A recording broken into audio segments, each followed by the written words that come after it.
Hi, welcome back to Carmilla Soul Academy today with your host Carmilla, and today I will just be delivering a little message. And I actually want to pull a collective card too for today. I just feel it with the sacred geometry activation cards.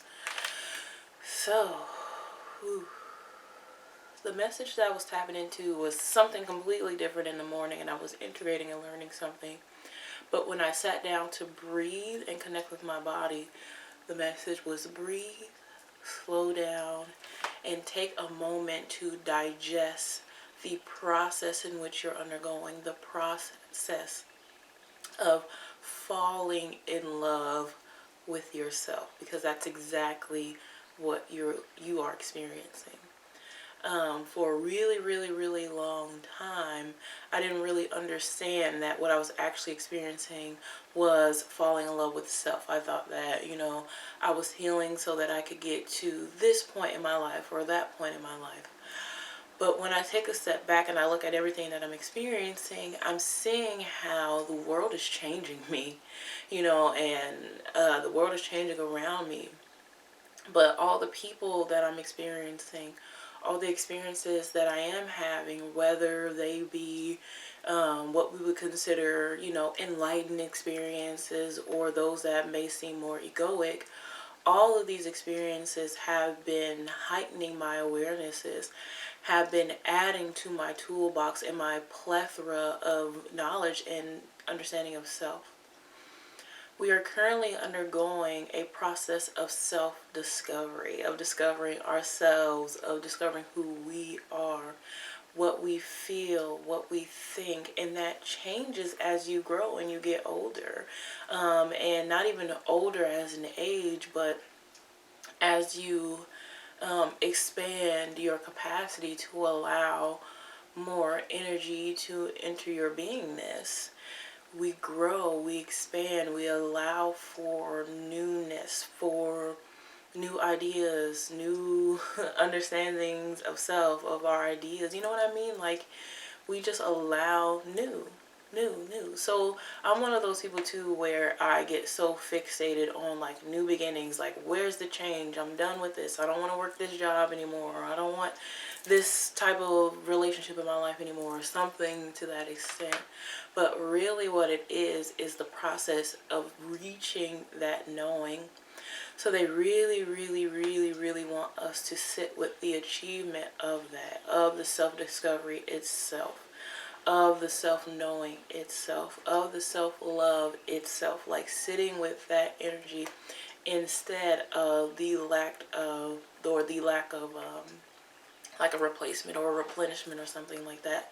Because what we are experiencing is the replenishment is energetic. We are coming into our station of being creator beings. Therefore, our inside right now it's taking more importance. Our internal world is a lot more important than our physical one. So when you go out into the world and you're interacting with other people, understand that you're in class. You're not just working a job in order to survive. You're not just going to school in order to get a certain degree. You're in spiritual class. You are in soul class. And what you're doing is expanding your capacity in order to allow more in. What you're doing is actually awakening to the energy or the frequency of all, of abundance consciousness, of prosperity consciousness, of being one with spirit and being one with everything. When you are in that state, manifestation and stuff like that comes particularly easy. And they're saying use the word particular or particularly. It becomes particularly easy in a sense that you will actually manifest from a place of they're saying the word stronghold, or you'll manifest from a stronghold, and they're showing me like, and the energy that I feel in my chest too, it's like a regal, it's more like a powerful, integrated queen, king, kingdom, dynasty type energy, more of like a legacy type energy. So like 10 of Pentacles type energy is what they're alerting me to. You operate from that place because the 10 of Pentacles is about abundance. It's about legacy. It's about honor. It's about breaking generational curses, generational healing, and things like that. Um, so this is the same type of energy that you want to be operating from, and not necessarily creating out of lack. Because a lot of times when we create out of lack, we create situations that we didn't necessarily know how they were going to show up. We create these situations or these little concoctions that have the pieces of lack that were present in our frequency there. Like we see it, we can see the loopholes. What spirit and our guides and our higher selves are learning us to is creating from a place of abundance, of I am enough, I have enough, I have enough insight, I have enough, I have everything I need. And not necessarily in a material sense. I don't know if that makes sense.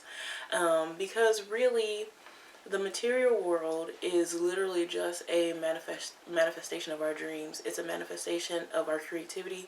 It's a manifestation of our consciousness. Literally anything in the world that you look at is really just a manifestation of something that a human being has created, as in material things that we can use. Like your laptop or this camera or something like that. Obviously, we're boarded on Mother Earth, and she has her own ability and her own consciousness to manifest, which is what she's doing with plants, in the world that we live within. But the things that we create are manifestations from our own inner knowing, our own inner selves. So we create out of lack. So we said, hey, we don't have houses. I kind of want a house. So we manifested these structures that we live within. We manifested the ability to add seasonings to food. We manifested clothes and everything that we see. So this is just a manifestation of our consciousness. And we are the same thing as everything else. We're a whole bunch of atoms that have come together to create a thing. To create a thing. So this is what is meant by understanding that you are a creator being. And right now we're moving into higher and higher and higher and higher levels of that. And in order for us to really, really feel it the way that will be, they're saying satisfactory, is to release the need for your personal design to be different, as in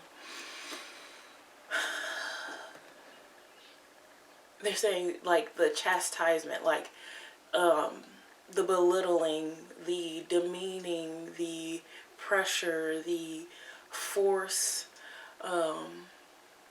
the punishment. They're saying to release those things, release them as in they're no longer necessary. Because we're understanding our divine innocence. When you step into divine witnessing, you understand that everyone is playing a role. Everyone is in their basic design, or the design that they signed up for. And they're allowing that design to unfold for their greater unfoldment, for their greater unraveling, for their destiny, for their soul growth. So it's like when you understand that, you can no longer be mean to yourself. You can no longer hate yourself. You can no longer chastise yourself. You can no longer dream and fantasize of punishment, because you understand there's nothing to be punished for. You're not doing anything wrong. The world is the way it is because it is. And that's the design of the world, or not necessarily the world, but the societal world. And the societal world is undergoing the same evolution that we are internally, that Mother Earth is undergoing, that our galaxy is undergoing, that our universe is undergoing. So it's this constant understanding that you are always in the right place, at the right time. You're meeting the right people, you're connecting. And when you rise in frequency, you have a better sense of understanding and owning that. And you have the sense to, or the ability to respond from it. Now, sometimes we go into energetic rock bottoms, and that's okay, because we need to go there, because that means that there's some ribbon or something there that is available to us to heal. That's great, because that's more capacity, that's more healing, that's allowing more energy in, that's allowing in more of our greatest knowing, or our connection to our highest selves. So it's really just a reminder in the understanding that you are exactly where you need to be. And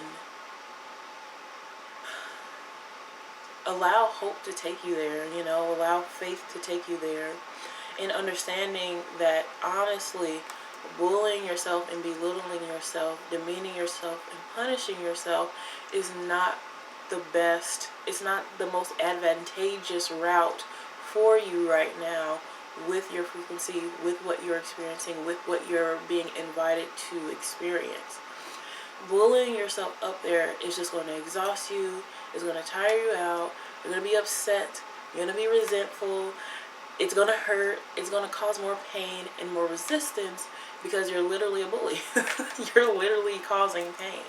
So you know how you have that thing in your brain that is, you make one mistake and it's immediately you're useless, you're this, you're that, and then it goes and it attacks all of your triggers. That thing is a bully. That thing is not your friend. That thing is not your highest advancement. It is something that is helping you reach it, sure, because what you're doing is going to it and offering it love, offering it understanding, but also releasing it with the boundary of that is a behavior that I will no longer respond to. So it's tricky at first because you're so used to that taste, and it's actually a quite delicious taste because it feels good to be low. Because, and this is something that was said to me the other day too, and this is something I've said before, it feels really good when you're in negative energies because they feel comfortable, they feel safe, you felt them before, and you're in a place to where you can't be disappointed, you can't be really riled up or stimulated or impressed. When you have hope, that means that there's room for disappointment, there's room for sadness, there is room for failure and things of that sort that we try to avoid. There's room for pain, and that's something that we greatly avoid. So the truth of the matter is when you're in the energetic rock bottom, there's still a level of avoidance there. There's still a level of pain there that you just normalized. You normalize the pain that is in that rock bottom. You become friends with it. You become comfortable with it because it doesn't demand you to do things differently.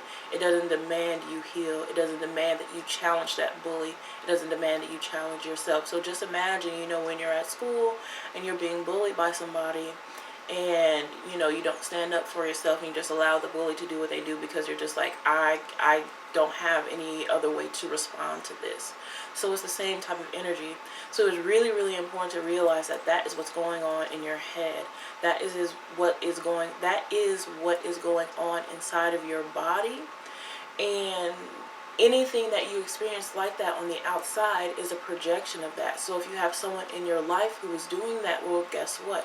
They are a projection of that same voice on the inside doing that on the outside. Because like I've said before, a lot of times it's easier for us to blame someone else, to become the victim and see them and say, okay, this person is the problem, so if I get rid of this person, then I will no longer have this problem, when that truly isn't the case. That person is dealing with the same monster in their head that you are, and you're getting to a point to where you see it. Now you can see it for what it is. Now you can expose it. You can, they're saying, take advantage of its exploits. Take advantage of its lower frequencies and actually see it for what it is, which is not you. And that really, really raises your frequency and it raises your consciousness. Because that voice is rooted in lack. It's rooted in you are not enough. You're not beautiful enough. You're not friendly enough. You're not kind enough. You're not serious enough. You're not confident enough. It's always you are not enough. So even if you did everything that voice told you to do, at the end of the road, it's still going to tell you that you're not enough. Even if you got all the accolades, all the success, and all the material gain, at the end of the day, that voice is still going to tell you that you're not enough. And that is why we are stepping into our authoritative position and saying, I am the observer. I am observing this reality. Therefore, I can create from this higher stance. of love, of understanding, because I can see myself in my own innocence. I understand the role that I was playing in the situation. So as much as I want to offer the other person in this situation compassion and whatever else I want to offer them, responsibility, accountability, whatever, however I want to submit to them, I want to do this for myself, because essentially that's what you're doing. You are submitting to yourself, but you're doing it externally to another person in order for that person to feel good, when in true reality and outside of the illusion, what you're actually doing is submitting to yourself, offering yourself that same compassion and that love and that kindness. And it hurts, because this is a new language. It's something new that you're being asked to do, and this is where you're being asked to be courageous. You're not necessarily being asked to be courageous to stand up to other people and roar the loudest in the room, or etc., etc., etc., even though these positions or these situations will happen and they will be to your benefit. But it's to understand that courage is having the confidence, or not even the confidence, but the ability to respond to self. That's what it is. Courage is having the ability to respond to self. And courage, true courage, is having the ability to respond to self with kindness, with respect to your own innocence, with respect to your own power, and to respect to your own divine will and your divine connection to spirit, to your higher self, to the universe. Knowing that you've been in this body 1,000,000 times over, and you've been on this earth 1,000,000 times over. Your soul is seasoned. Your soul knows what it's doing. You've been literally planted here at this time to work with these energies and what you're experiencing, and that will not be in vain. It is not in vain at all. So please, please, please, I'm talking to Carmilla right now. Understand that you are perfect the way that you are. You're fun, you're gorgeous, you have so much to offer the world. You know what I mean? So that's where it's like nourishment. Nourish that inner self. Be kind. Speak kindness to yourself. Know that what you're experiencing right now is practice. It's training. It's reaching higher levels and really sticking the landing, owning it, standing firm on it, understanding. Really, really understanding it. So yeah. That is the message that I have for you today. And I do want to pull one of these cards because I just feel it. So we'll just do one little collective card to see where our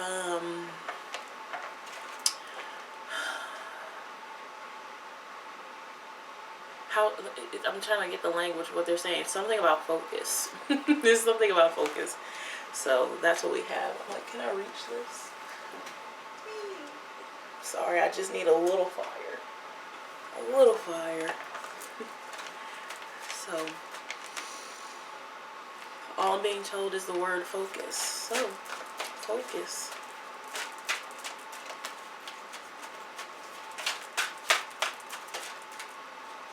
And,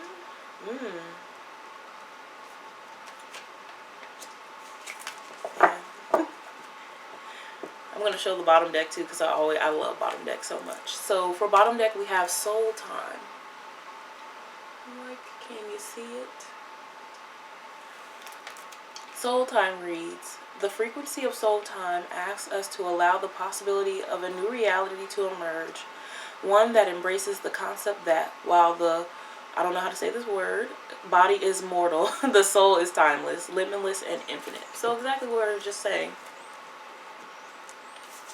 And then we have allowance with number 9. Let me show you actually before I read it so you can see it. And allowance reads, the frequency of allowance invites us to be open to whatever comes our way, without judgment, without opinion, without fear, and without resistance.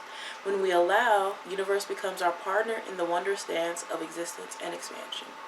Exactly. So just to reconfirm exactly what we were saying earlier, everything in your life has been designed to, they're saying actually to say everything in your life has been designed for your inheritance. And they're using the word inheritance very loudly and very proudly. Inheritance. It's for your connection. It's for your soul growth. It's for your understanding of self and self-discovery, which is in one way very tragic because we're all tired, and then in another way it's very beautiful because the more you work with it, the more you get to know yourself, and that just, you know, that's so much joy, that's so much delight. So yeah, that's what I have for you today. Thank you for stopping by. Thank you for visiting. I really do hope that it resonated in some way, you know, and you can feel that sense of hope and the importance of self-love. You know, even though that sounds really cliche, loving yourself and respecting yourself and having compassion towards self with, you know, through all measures and through all experiences is probably, not even probably, it is literally the antidote to this all, honestly. It is the antidote. So love is for sure the antidote. So yeah, thank you, thank you, thank you. Have a blessed day, and I will see you next time, friend. Bye-bye.